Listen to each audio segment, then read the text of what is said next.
พรบรถยนต์ภาษีรถยนต์คืออะไรแตกต่างกันอย่างไรสวัสดีค่ะทุกคนก็วันนี้มาพบกับช่อง Giggle Story อีกแล้วนะคะสำหรับวันนี้เนี่ยกิ๊กจะมาพูดในเรื่องของพรบรถยนต์คืออะไรภาษีรถยนต์คืออะไร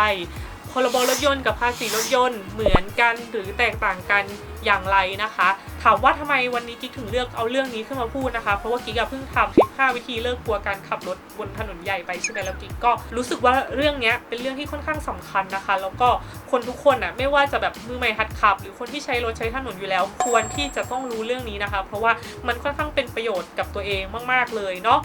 ก่อนอื่นเนี่ยกิ๊กต้องบอกเลยนะคะว่าพรบรถยนต์กับภาษีรถยนต์เนี่ยหน้าตาไม่เหมือนกันนะคะทุกคนอันนี้คือ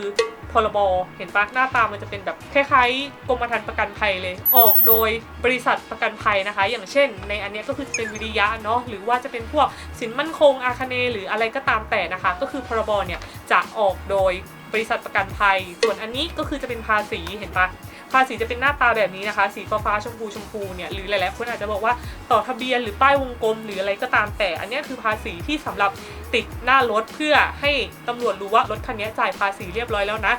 ซึ่งไอ้เจ้าตัวเนี้ยภาษีรถยนต์เนี่ยจะออกโดยกรมการขนส่งทางบกนะคะทุกคนไม่เหมือนกันนะอันนี้ออกโดยกรมการขนส่งทางบกส่วนอันนี้ออกจากบริษัทประกันภัยรถยนต์นะคะโอเครู้แล้วเนาะว่า2อันนี้มันแตกต่างกันแต่ว่ามันก็มีความเกี่ยวเนื่องกันนะคะเดี๋ยวกิ๊กจะมาบอกทีหลังว่ามันเกี่ยวเนื่องกันยังไงเนาะ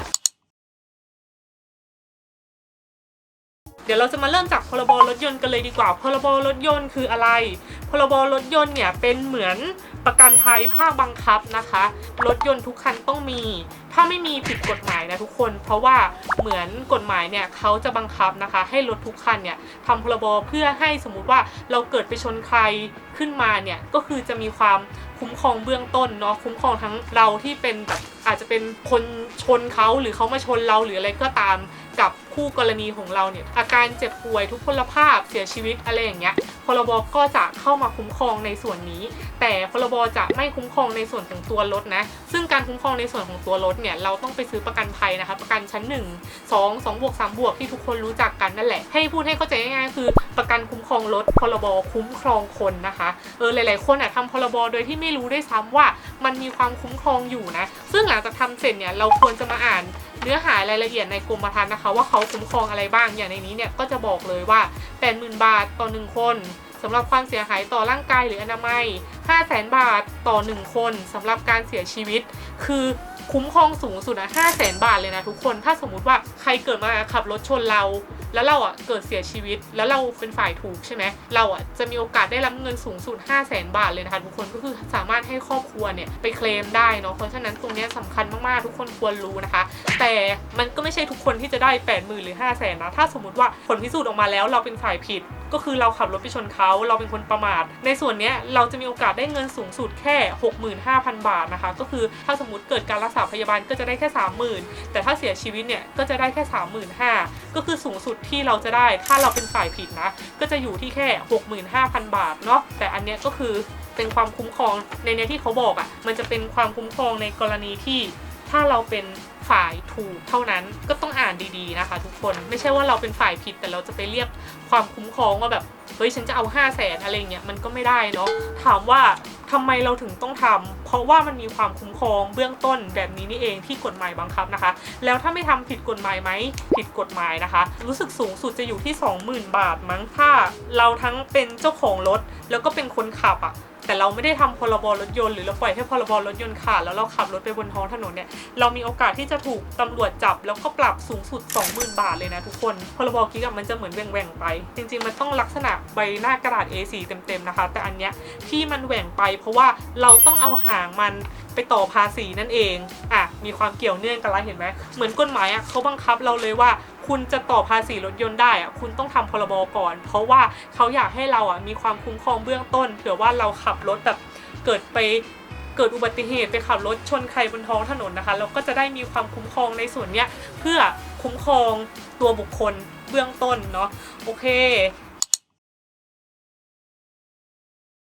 ถัดมาหลังจากที่เราทำพรบเรียบร้อยแล้วตัดหางออกมาเรียบร้อยแล้วเราก็ต้องไปต่อภาษีถูกไหมคะทุกคนไอใบนี้ไม่เกี่ยวนะทุกคนใบนี้จะเป็นเหมือนใบเสร็จที่ออกมาจากกรมการขนส่งทางบกนะคะว่าต่อภาษีแล้วค่าภาษีราคาเท่าไหร่อะไรยังไงเนาะเป็นเหมือนใบเสร็จเฉยๆเวลาเราจะใช้เนี่ยเราก็ฉีกใบนี้ออกนะคะแล้วก็เอาใบนี้ไปติดหน้ารถเพื่อให้ตำรวจรู้ว่าเราจ่ายภาษีเรียบร้อยแล้วนะรถทุกคันเนี่ยต้องมีการจ่ายภาษีนะทุกคนการต่อภาษีเนี่ยมันจะต้องต่อทุกๆปีใช่ไหมทุกคนถ้าครบปี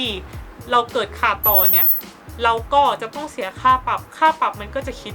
ไปตามระยะเวลาของมันนะคะเป็นเดือนอะจำนวนเดือนมากก็เสียมากหน่อยจำนวนเดือนน้อยก็เสียน้อยหน่อยมันก็จะมีวิธีการคิดค่าปรับของมันอยู่นะคะแต่สิ่งที่อันตรายมีอยู่นี้ทุกคนถ้าสมมุติว่าเราขาดต่อภาษีเกิน3 ปีทะเบียนจะถูกระงับพอทะเบียนถูกระงับรถมันก็จะกลายเป็นรถผิดกฎหมายใช่ไหมไม่สามารถเอาออกมาขับบนถนนได้เราก็จะต้องไปจดทะเบียนใหม่ซึ่งไอการจดทะเบียนใหม่เพราะรถขาดต่อภาษีเกิน3 ปีมันแพงมากมันใช้เงินค่อนข้างสูงนะทุกคนกิ๊กก็เลยอยากจะแนะนำทุกคนว่าเราไม่ควรปล่อยให้รถเราภาษีขาดนะคะถ้าสมมติว่าแบบภาษีมันหมดแล้วก็ควรจะไปต่อซะเพราะไม่งั้นขับรถไปบนท้องถนนเนี่ยตำรวจเห็นตำรวจก็จะจับเราปรับเรานะคะมันผิดกฎหมายเนาะเพราะฉะนั้นพรบกับภาษีเนี่ยก็มีความเกี่ยวเนื่องกันในส่วนนี้นะคะเราต้องทำพรบก่อนเพื่อไปต่อภาษีได้ทำไมเราถึงทำพรบก่อนเพื่อไปต่อภาษีเพราะกฎหมายอยากให้รถทุกคันมีความคุ้มครองเบื้องต้นเมื่อเกิดอุบัติเหตุนั่นเองแต่พรบกับภาษีเป็นคนละอันกันแล้วทุกคนก็ควรจะศึกษาข้อมูลในกรมธรรม์ของตัวเองด้วยว่าเราจะได้รับความคุ้มครองเท่าไหร่ถ้าสมมติว่ารถเกิดอุบัติเหตุนะทุกคนคร่าวๆก็จะเป็นประมาณนี้นะคะคือเรื่องนี้มันค่อนข้างซีเรียสนิดนึงกิ๊กถึงกับแบบต้องมีโพยต้องเขียนโพยเลยนะทุกคนเพราะว่าก็ไม่อยากให้ข้อมูลผิดไปเนาะเพราะฉะนั้นในส่วนนี้เนี่ยก็อยากให้ทุกคนเนี่ยชำระภาษีรถทำพรบรถอะไรต่างๆให้เรียบร้อยทุกปีนะคะเพราะมันเป็นเรื่องที่ค่อนข้างสำคัญเนาะอย่าปล่อยให้ภาษีรถขาดหรืออย่าปล่อยให้พรบขาดเพราะไม่งั้นก็มีโอกาสที่จะโดนตำรวจจับได้นะคะ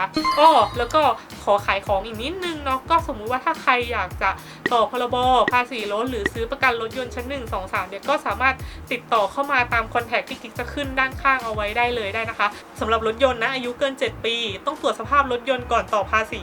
หรือรถมอเตอร์ไซค์อายุเกิน5 ปีต้องตรวจสภาพรถก่อนต่อภาษีเนี่ยก็สามารถเข้ามาใช้บริการตรวจสภาพทำพรบฝากต่อภาษีกับของเราได้ครบถ้วนเลยนะคะเดี๋ยวกิ๊กจะขึ้นคอนแทคเอาไว้ให้ข้างๆเนาะโอเคสำหรับวันนี้ก็แค่นี้นะคะถ้าใครชอบช่องของกิ๊กนะคะก็ฝากกดไลค์กดแชร์กด subscribe ให้กิ๊กด้วยเนาะมีอะไรก็สามารถคอมเมนต์ติชมกันเข้ามาได้เลยนะคะสำหรับวันนี้ในคลิปนี้ก็แค่นี้นะคะขอบคุณค่ะ